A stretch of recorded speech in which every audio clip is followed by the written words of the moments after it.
Révision constitution to changement constitution makanisi na ezali nini te bala nakaka constitution na biso ne sengi président soko sali de mandat no esili o libérer poste ba candidat mususu ba chepe candidature na bango oyo peuple ko choisir yana ko tambusa mboka changement constitution zala te ke soko moni dem ala deuxième mandat na soko esili papa tika pe chance pe na mutu mususu tamusiye pa na bwania moko pa baksa implice pote epesa changement na mboka na biso Congo eloko wana pena pona ngai na d'accord na ngote changement car comme le deuxième mandat a changé constitution mote ke komi bien te on les a fraude eza kitoko te wa pena to bana mboka to loba yango to bangi loko moko te donc il faut to loba yango parce que eza mboka na biso nyonso Congo to za bongo te to za mukie mebele majorité to linganité si na fridisi na moni donc kimbuté mama be ya ba congolais mutapesio musala kaka mutapesio musala auquel suko bomé pas boss obomele musala est-ce que ko liesa moi sina bana to ko futele ndako na kata mboka oyo tala bande ko nanga ya Congo na kata fridisi to na musala te okola libanda batu ba ko seka yo bobo na kaka bande ko na moko ki basali ke lola libanda so ba diaspora ya Congo na kata mboka o donc souffrance ya makasi. Et la preuve en est que beaucoup de Congolais, bazola à Libanda, na ba sapon, donc ba Congolais belé lolo ba komela la drogue, misusu ko condamné bango teza makamba koti na mboka oyo o ba kuti na mboka oyo donc yesali kelo misusu ba pona nini ala takaka bien malingi koloba nini fo ba komba PD mambala comme PD andima sacrifier donc simanaye po être alata bien ata mwana mutuka na kati ya mboka tozomona yango do ba congolais belé ba pètre pour la souffrance o ezakati na mboko bandeko na ngai ya Congo o bozongolais eloko ezo sala kito inana po na ngai premier maison jalousie ozo inande ko na yo pour rien ndeko no boti mboka moko boza makila mo parce que nous les Congolais toza makila moko ezala o mungala ezala muluba mukongo toza makila moko oko inandeko no pona nini asali yo nini ekoma tina niveau ozupenzi to bambinde ko na mutu cheme mende ko na liwa na bandeko na nga Congo bazo planifier baya na mboka oyo ovara na Congo nzamba kosunga mais o déjà balongwe déjà Congo le soza na Zambie Zimbabwe te kufelite bosala ka fa bokota tobu nakaka ekosimba yango wana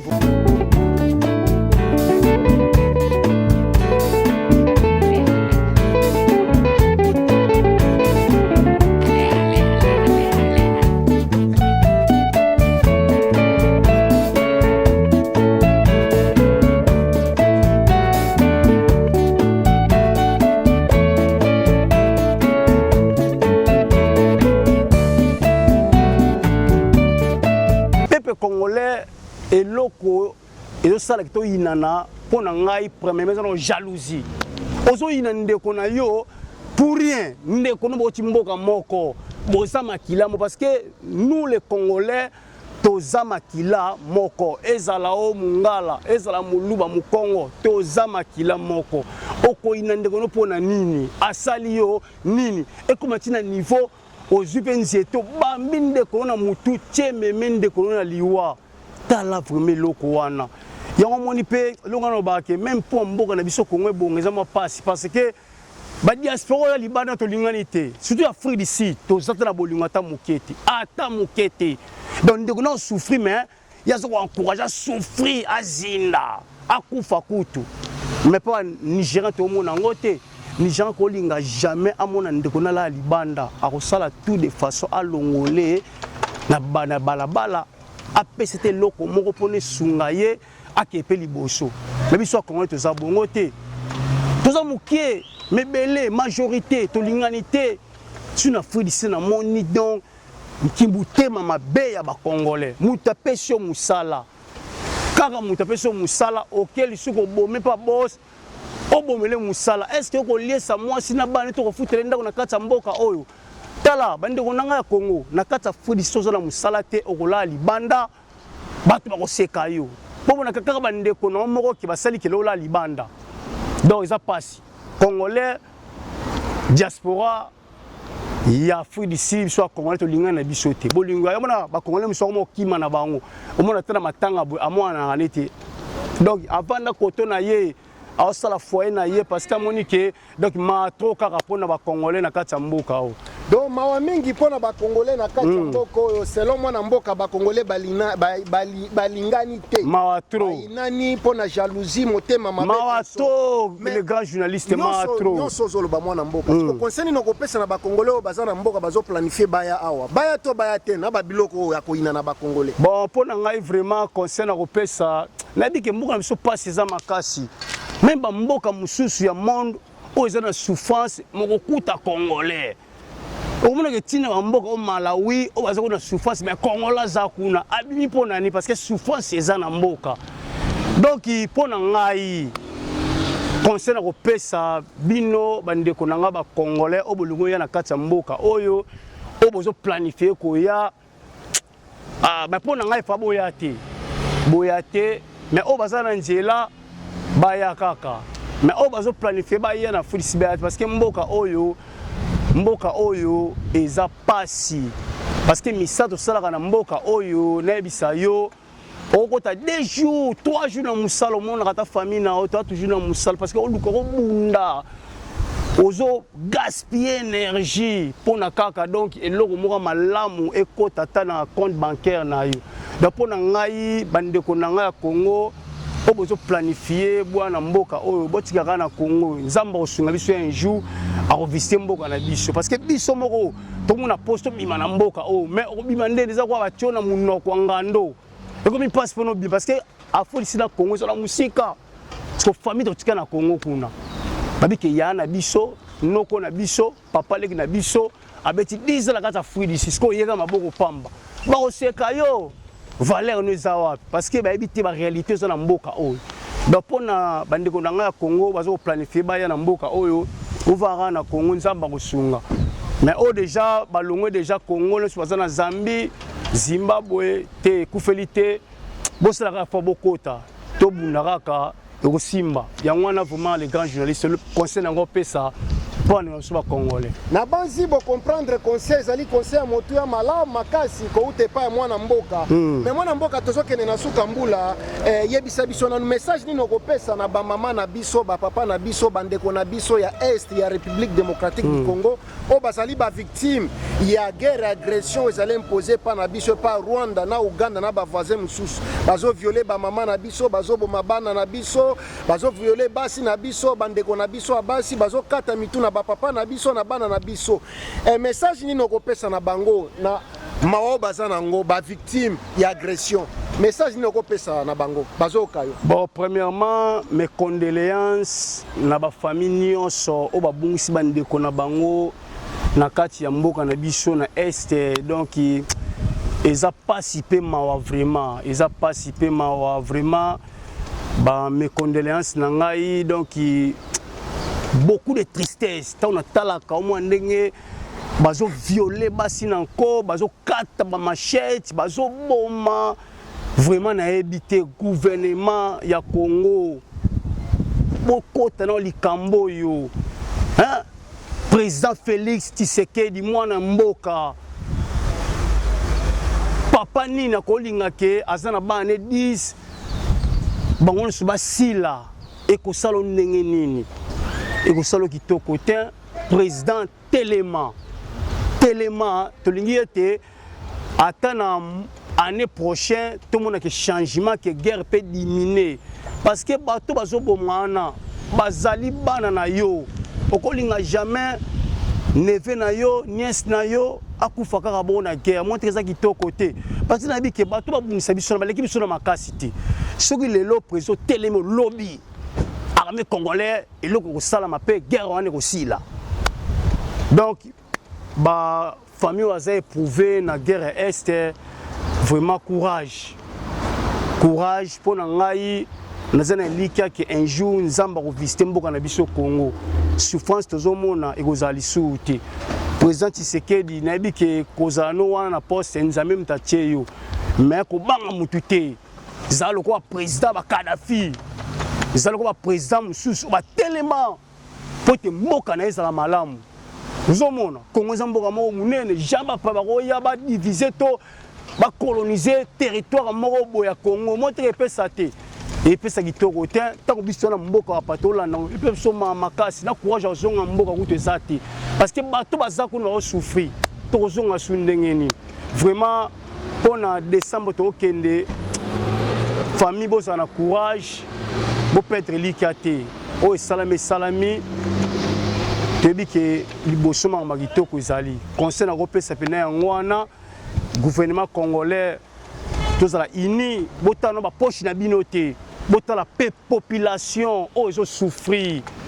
Ils ont souffert. Comment ça fait-il que mboka lokola Congo pone bonga esenga 20 ans Papa Kabila le père à Kotaki apesi embargo na États-Unis na pays de l'Europe biloko n'auront jamais quoi na mboka na biso car biloko na biso mo mettre vivaki muli ke bana mboka balongoli ba kuluna ba tie bango na misala lo beaucoup de kuluna parce que misala a ezate gouvernement congolais totalement président Fatih Beton loba liloba peuple congolais et CP là. Merci mingi mwana mboka na banji ete mwana mboka tata mokonzi ya ekolo Félix Antoine Tshisekedi Tshilombo elongo na gouvernement na yo na armée congolaise FARDC bozwi message ko ute pa mwana mboka Gelor o azali na pasi makasi pona bandeko na biso basa ba victime na République démocratique du Congo. Oui, pasi ya makasi les grands journalistes. Mais mwana mboka mbutu mbutu eza na kati ya mboka. Félix Tshisekedi na lingomba na union sacrée bazo proposer pour la révision en constitution. Mais bato opposition balobi jamais révision kozalate changement kozalate. Donc pour na yo révision en constitution to changement constitution makanisi na ezalini. Te bala na constitution na biso ne sengi président soko sali de mandat no sili au libérer poste ba candidat mususu ba tiepe candidature na bango oyo peuple ko choisir yana na kotambusa mboka changement constitution zala te pona mboka ke liboso ezalate donc changement ezalate ezaka ke soko moni dem ala deuxième mandat na soko sili papa tika pe chance pe na mutu mususu tambusiye pe na bwania moko pa ko baksa implice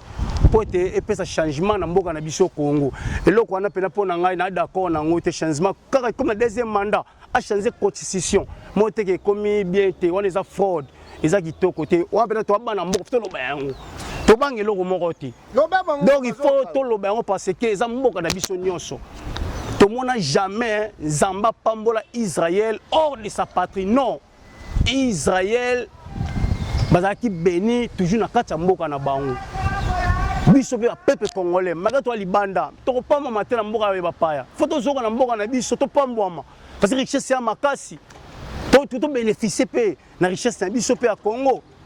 eloko wana osala mate pona ko changer constitution non ce qui mandé s'il y a 2 ans au Tchiki mutu muso a continuer yango wana lo nango lo ba yango pona ngai vraiment eloko wana basala ngo te za mabe makasi pe okota des autres makasi na mboka bato muso ba kokufa monisiko biloko oyo eosama na Congo na gouvernement to na ba union soki ya président Félix Tshisekedi wana union sacrée wana moni ke so nango eza population parce que ekokota désordre bato muso ba ko marcher masasi ko betama omoni ke eza kitoko te soko moni ke mandat no sili deuxième mandat sili tika batu mususu ba candidat mususu pe ba se postuler pe pesa bango pe chance pe na mususu pe président Robima pe aroya pe na ida sika pe a Congo pe pona toza pe be na mboka na biso jamais ngana ko linga ke population congolais est souffrir et puis ça passe na mutema ndetso mona le peuple souffrir na kati ya muto souffrir na kati ya mboka ne mo sala marate droit de l'homme ezate eza kitoko te en Afrique du Sud mona ke ba pesi privilège na bana mboka on a baki la fois passé que sur moni sud africain la libanda yemo alingi bazo logota ba libanda ba pesi ba ndako fele parce que balingi soni o kisamate na pays mususu parce que le peuple congolais comme peuple moko ya soni ba mo bayina biso na kati ya mboka mususu po nini gouvernement ma trop etamboli ya biezati on a ngolo ben wana les grands journalistes vraiment passe na mutema fort passe vraiment na kacha mutema mwana mboka meto komi na suka interview na biso pe tozali na suka mbula boni na mbule zala kindene lega malamu to bon mbule l'équipe mabe makasi vraiment 2024 oyo eloko moko ya malonge salamité na olo bana pona parce que na sud-africain te malgré na zana kata mboko yo mais je ne suis pas sud-africain naza congolais